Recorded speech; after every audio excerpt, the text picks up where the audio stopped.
It was a tribute to my father at 56 Hope Road, the Bob Marley Museum. And I was trying to get through the gate.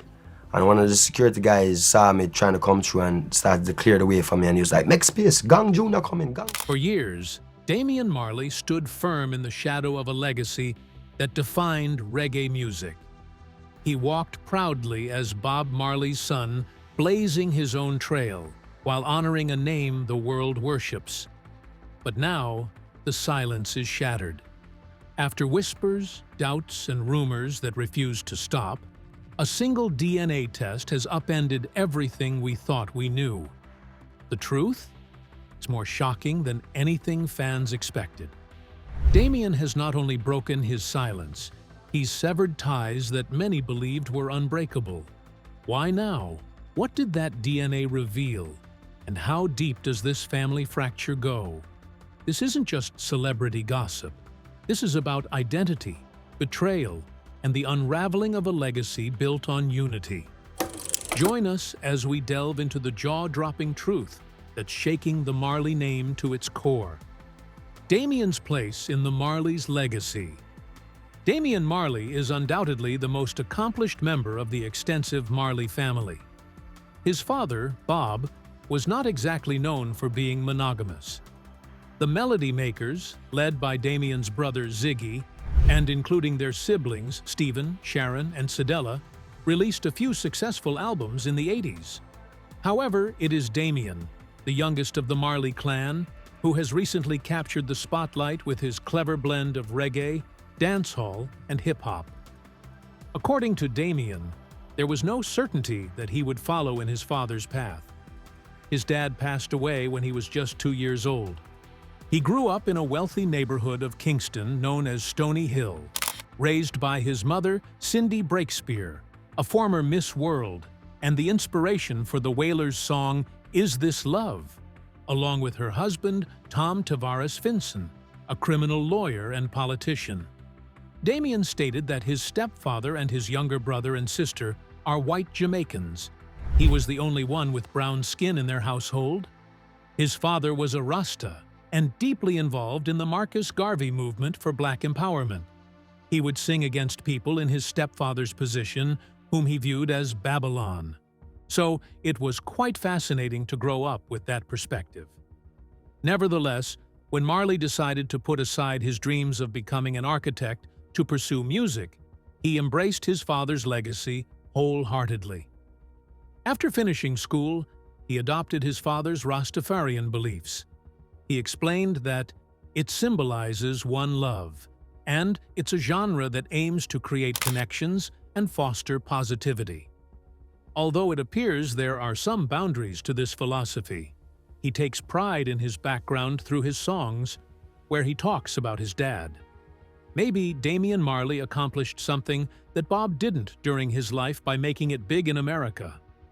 Bob Marley and the Wailers never scored a top 10 hit like Welcome to Jam Rock, nor did they have a platinum single like Make It Bun Dem, which was Marley's 2012 collaboration with EDM producer Skrillex. It must feel a bit strange to always be questioned about a father you didn't really know, while being constantly reminded of him in popular culture. And as if the identity question wasn't enough, whispers of a rift between Damian and Ziggy are now gaining serious attention. Speculation swirled for years about a silent feud between Damian and his step-brother, but Ziggy finally broke his silence, dismissing it all as nothing more than rumor. Stay with us as we uncover how the rumor started and why fans still aren't convinced. Damian and Ziggy's alleged feud. The rumor that won't end. Ziggy Marley has come forward to clear up rumors about a supposed fallout between him and some of his brothers, including Damian Marley, regarding the recently released Bob Marley, One Love biopic. The film, which debuted on Valentine's Day, achieved a record box office performance, marking the biggest Valentine's Day opening and leading the U.S. box office with a total of $51 million. Its success has quieted many critics, some of whom believed that a Jamaican or one of the Marley brothers should have portrayed Bob. The producers, including Ziggy and Cedella Marley, ultimately selected British actor Kingsley Ben-Adir for the role of Bob after being impressed by his audition. It's worth noting that none of the Marley brothers auditioned for the part of Bob Marley. Additionally, there was some backlash over the exclusion of Cindy Breakspear from the final cut, which has fueled speculation that Ziggy Marley, one of the film's executive producers, has a disagreement with his brother Damian Jr. Gong Marley. To complicate things further, Jr. Gong was absent from all of the film's premieres in Jamaica and abroad, and he hasn't promoted the movie on any of his social media platforms. In an interview, Ziggy Marley addressed the rumors of a rift with his brothers and the criticisms surrounding the biopic. He mentioned that he speaks to his brothers every day and that their family doesn't engage in such drama. He also explained that Damian had other commitments and emphasized that his family is united. Ziggy Marley expressed that he isn't worried about any criticism from movie viewers and acknowledged that some of it might be valid. However, he highlighted the overwhelmingly positive feedback the film has received from audiences, which stands in stark contrast to the low score given by critics like Rotten Tomatoes. Whether the feud was real or imagined, one thing stands out: the Marley brothers still share the spotlight. Stay with us as we explore how their on-stage chemistry keeps the family legacy alive. The Marley brothers under the spotlight. Bob Marley was incredibly prolific, both in his career and personal life. During his 36 years before losing his battle with cancer, the legendary Jamaican reggae singer-songwriter and activist released 13 albums, one of which came out after his death, and had 11 children, 9 of whom are his biological kids. Out of these 11, 7 have pursued their own music careers, including 5 sons: Ziggy Marley, Stephen Marley, Damian Jr. Gong Marley, Kaimani Marley, and Julian Marley, who are now touring together across North America. The Legacy Tour truly showcases Bob's lasting influence on the world, 43 years after his premature death. 2 decades after their last performances together, the 5 Marley brothers returned to the stage to remind everyone that the Marley name is still significant, just ahead of what would have been their father's 80th birthday in 2025. During their performance at the North Island Credit Union Amphitheater in Chula Vista, California, the 5 Marley brothers demonstrated that there is much more to their legacy and the tour than just the iconic songs their father left behind. The 5 sons, who collectively hold 22 Grammy Awards, shared the spotlight fairly evenly. After an opening DJ set by Geefus of Stone Love, Ziggy, Stephen, Damian, Kaimani, and Julian took the stage with a video of their father getting ready to perform Natural Mystic. They followed suit, taking turns on the mic, in a choreographed manner to their dad's captivating track. The brothers kept sharing the spotlight, just like well-raised siblings do during songs like Get Up, Stand Up, and Iron Lion Zion, which got the excited crowd into a wild frenzy. Except for a similar division of roles on Wake Up and Live in the middle of the concert, the Marley brothers mostly spent the rest of the main set passing the metaphorical baton from one song to the next. As the oldest son of Bob, Ziggy kicked off that part of the show with a touching performance of Coming In From the Cold. He then stepped back to let Julian take over with Positive Vibrations, who then passed the stage to Kaimani for Heathen. After Kaimani finished his part, Stephen took over for Rebel Music before handing it off to Damian, who often collaborates with the Marley family, for Concrete Jungle. Ziggy and Stephen shared the vocals on War, which flowed right into Damian's lead on No More Trouble.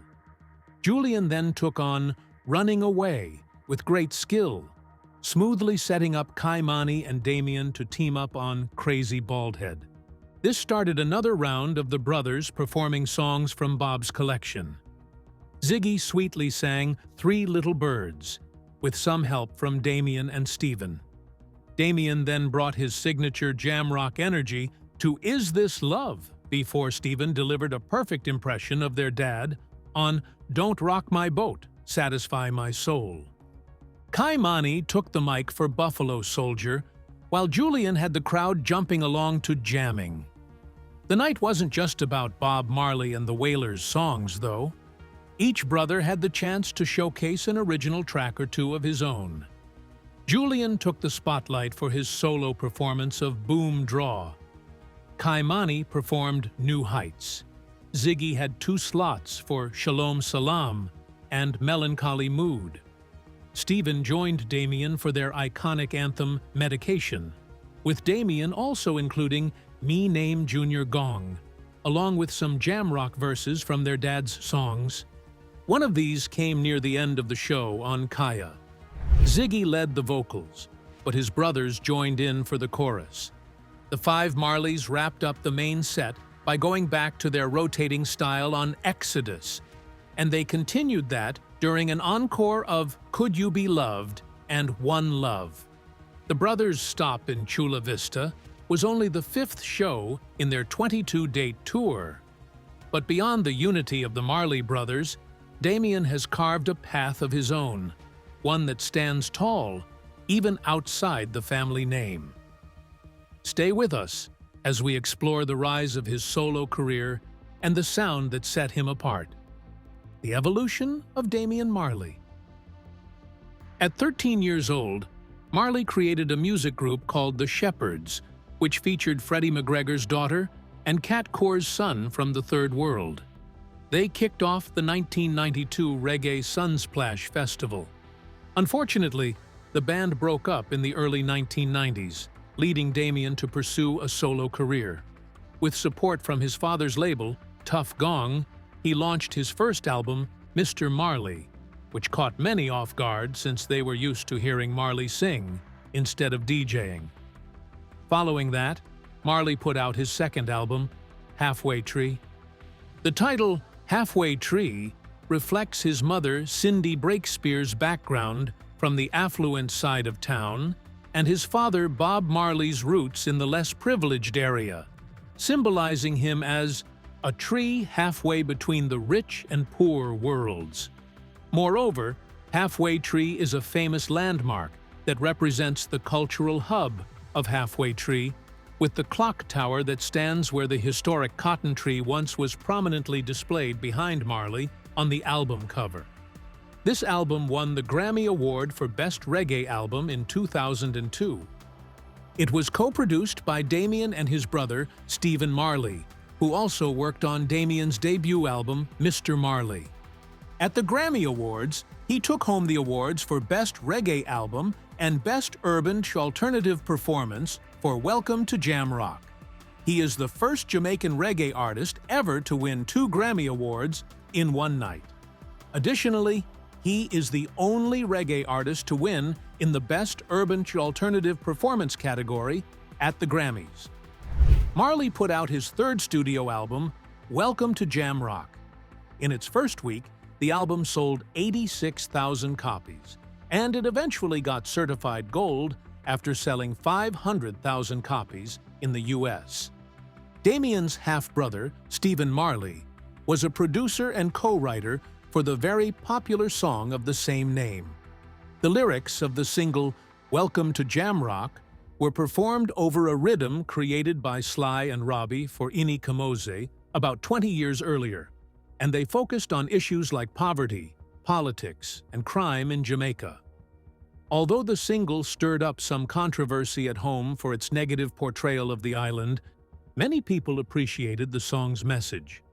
Dr. Clinton Hutton, a professor at the University of the West Indies, commented on the single, "Jam rock uses the symbol of the inner city, of alienation, despair, and prejudice, but also of hope and Jamaican identity, to remind us of the fire of frustration, the fire of creativity, and the fire of warning to open our eyes and reflect on the life we are living. Yet, some of us still refuse to listen and acknowledge that enough is enough." The single hit number 13 on the UK singles chart and number 55 on the US Billboard Hot 100 chart. It also made it to number 100 on Rolling Stone's Top 100 Songs of the Decade list. Other popular singles from the album are The Master Has Come Back, Road to Zion, featuring Nas, and Khaki Suit, featuring Bounty Killer and Eka Mouse. In 2008, he featured on Mariah Carey's album with the track Cruise Control. Then, at the 2009 Grammy Awards, it was revealed that he was working on a collaborative album with Nas. Nas shared with reporters.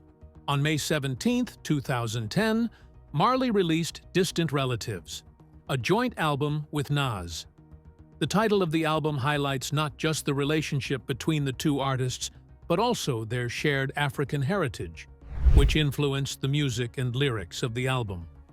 They had previously worked together on Road to Zion from Marley's Welcome to Jamrock album. This album blends Marley's dub rock style with Nas' lyrical flow. Much of the album was produced by Damian and Steven. The earnings from this album are intended to help build schools in the Congo. The album made its debut at number 5 on the US Billboard 200 chart, selling 57,000 copies in its first week. This marks Nas's 10th album to reach the top 10, and Marley's second top 10 album in the United States. Additionally, the album entered at number 4 on Billboard's Digital Albums chart and secured the top spot on the R&B and hip-hop albums, rap albums, and reggae albums charts.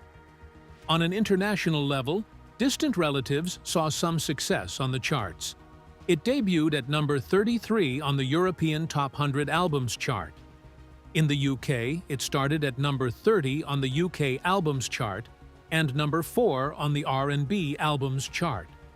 In Canada, the album entered at number 9 on the Top 100 Albums chart. In Germany, it debuted at number 38 on the Media Control charts.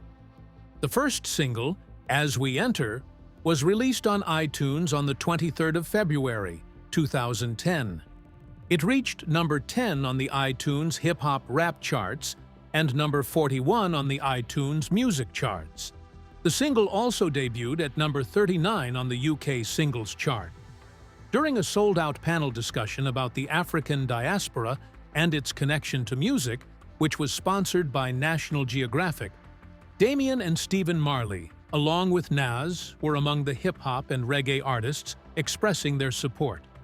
The discussion highlighted the collaborations between artists from both genres and emphasized the Distant Relatives project.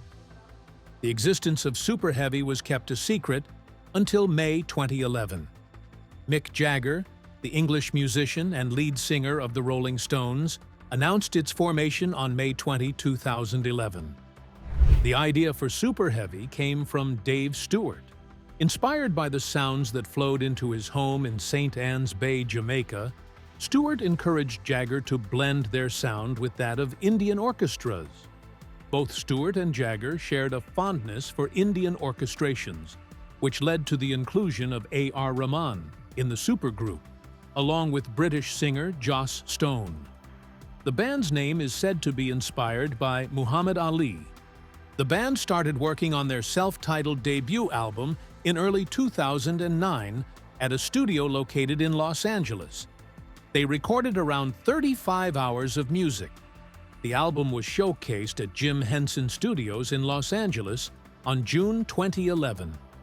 During this event, the band performed 8 of the songs they had recorded. The lead single from the album, Miracle Worker, was released on iTunes in 2011. This reggae track features performances by Marley, Stone, and Jagger.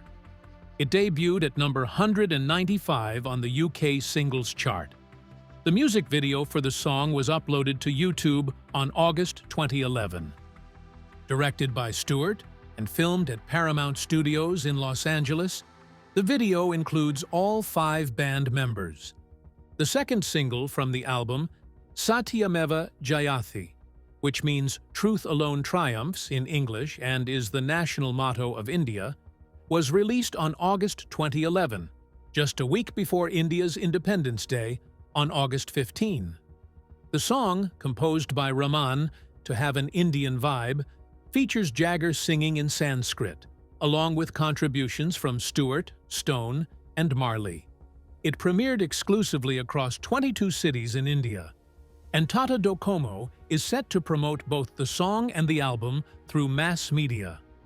Additionally, Beautiful People reached number 64 on the Dutch Single Top 100 chart. In 2012, Damian collaborated with electronic artist Skrillex on a track titled Make It Bun Dem. This song is also featured in the 2012 video game Far Cry 3. Affairs of the Heart became a huge success in Jamaica, reaching the top of the reggae charts. Damian Marley put out his fourth studio album, Stony Hill, in July 2017. Its first single, Nail Pawn Cross, came out in August 2016. The album won the Grammy Award for Best Reggae Album at the 60th Annual Grammy Awards. Marley has said that his music is a mix of dancehall and reggae. He added that he had seen people trying to divide the two, but it's all part of Jamaican culture. He doesn't want to classify or separate them. Distant relatives blended hip-hop and reggae sounds, and Marley, along with Nas, also used samples from African music in the album. The lyrics focus a lot on themes related to Africa, including ancestry and poverty, along with social commentary about the United States and Africa. The song, Count Your Blessings, talks about the struggles faced in Africa. If you enjoyed this video, like and subscribe, and also click the next video shown on your screen.